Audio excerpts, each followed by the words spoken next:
나는 재작년 11월 사업을 정리하고 5개월의 백수 생활을 했었다. 취업을 하기 위해 구직 활동을 하였지만 쉽지 않았었다. 물론 그 당시 1개월의 휴식과 소방안전관리자 취득을 위한 1개월을 빼면 3개월의 구직 활동이 있었다. 그 당시를 생각해보면 취업이 쉽지 않음을 느끼며 최대한 빨리 취업을 해야겠다는 생각을 한다. 그때보다 더 나이는 들었고 취업 시장은 더 어려워졌고 내가 하고 있는 온라인 쇼핑몰 쪽도 더 어려워졌다. 상황은 점점 더 악화되어 가고 있었다. 그러니 대부분의 사람들은 이직할 곳이 정해지지 않는 한 버티라고 하는 것이다. 나는 건강과 스트레스로 어쩔 수 없이 퇴사를 먼저 택했다. 하지만 다른 누군가에게는 나처럼 하지 말라고 할 것이다. 요즘 공고를 보면 회사 복지에 많이 신경을 쓰는 것 같다는 생각을 한다. 물론 공고에 보여주기식도 있을 것이지만 그래도 일부 회사는 신경을 많이 쓰는 것 같다.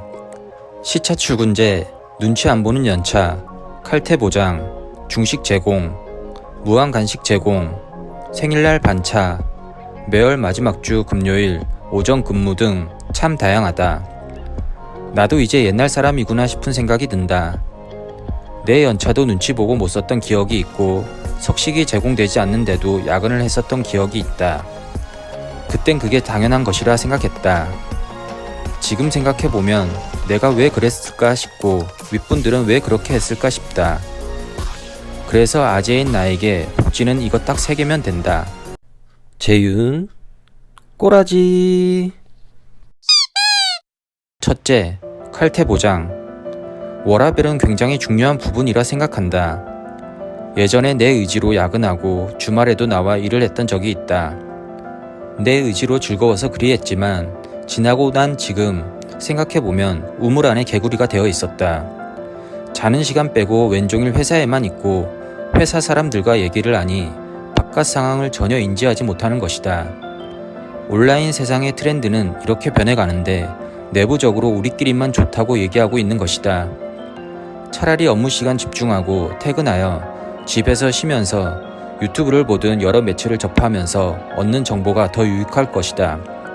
또는 친구나 지인과 저녁을 먹든 술을 먹든 그 자리에서 나와 다른 환경에 있는 사람과의 대화에서 얻는 정보도 꽤 유익할 것이다. 이러한 정보들이 나의 업무와 회사에 접목시킬 수 있는 도움이 되는 부분이 상당히 많다. 둘째, 자유로운 연차. 중소기업들 중 남은 연차 비용 정산해주는 회사가 얼마나 될까? 요즘은 조금씩 늘고 있지만 예전 나 때만 해도 그런 회사 다녀보질 못했다. 그렇다고 연차를 자유롭게 쓸 수 있는 것도 아니다. 눈치 보며 써야 했고 안 쓰면 그냥 사라지는 것이다. 지금 생각해보면 굉장히 억울한 부분이 아닐 수 없다. 직원은 눈치 봐서 그렇다 쳐도 대표 포함 임원분들이 이런 부분들을 챙겨주어야 하는데 그렇지 못한다. 연차 수당 정산도 안 해주면서 연차 한 번 쓰려면 눈치를 준다. 어쩔 수 없이 보내주기는 하지만 이럴 거면 멋있고 쿨하게 보내주면 서로 좋을 텐데 말이다. 셋째, 중식 제공. 요즘같이 물가가 올라 정식 밥값이 10,000원 이상 되면 중식 제공은 굉장히 큰 복지이다. 내 월급에서 정신값으로 하루 10,000원씩 해도 약 22만원 정도 사용한다. 월 22만원은 결코 작은 금액이 아니다. 내 급여를 건들지 않고 점심을 먹을 수 있다는 것은 내 기준에 정말 큰 복지라고 생각한다. 특히나 저연차 친구들한테는 더할 나위 없는 혜택인 것 같다. 참 희한한 게 난 지금까지 몇몇 회사를 다녔지만 중식 제공 회사는 단 한 회사도 없었다. 그래서 이번 이직 때 중식 제공되는 곳으로 가고 싶다. 내가 지금 뭐 따질 처지는 아니지만 말이다. 난 이렇게 딱 3개의 복지만 있으면 된다. 희망사항일 뿐이다.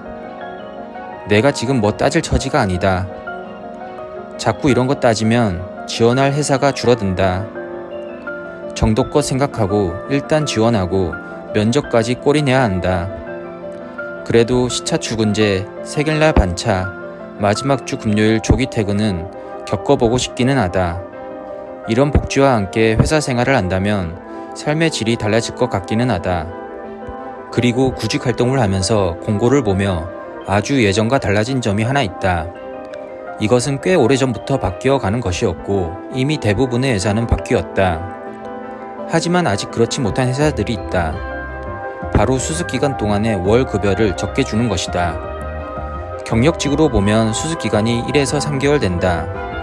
보통 대부분 3개월이다. 그리고 수습기간 동안의 월 급여는 100% 지급한다. 이 부분을 공고에 명시해 두는 곳이 많다. 반면에 간혹 수습기간 동안 월 급여의 80에서 90% 지급한다는 글도 보인다. 이것은 좀 바뀌었으면 한다. 적어도 내가 본 공고의 90% 이상은 100% 지급으로 명시해 두었다. 그러나 나머지 10% 정도는 그렇지 못하다. 여러 공고를 보며 대부분이 100% 지급이라 그렇지 못한 공고는 나는 일단 거른다. 아마 대부분의 구직자들도 그럴 것 같다. 사실 공고에라도 솔직히 기재해두면 다행이다. 전 회사는 공고에 아무런 명시가 없고 면접 보러 가서 수습기간 동안 80% 지급이라고 하였다. 그 당시 다른 선택지가 없어 입사를 하였고 그나마 다행히 경력직 수습기간 1개월 동안 80%를 받았다. 사실 다른 회사와 비교가 되니 아쉬운 부분은 있다. 결국 구직자 본인이 선택하는 것이다. 2010년 첫 사회생활을 시작할 때 공고 내용과 2025년 공고 내용은 참으로 많이 바뀐 것 같다. 첫 회사 연봉 1,400만원에 격주 토요일 출근하던 때가 생각난다. 그게 사회생활 첫 시작이었다. 세월이 많이 지났고 회사 복지도 많이 개선된 것 같다.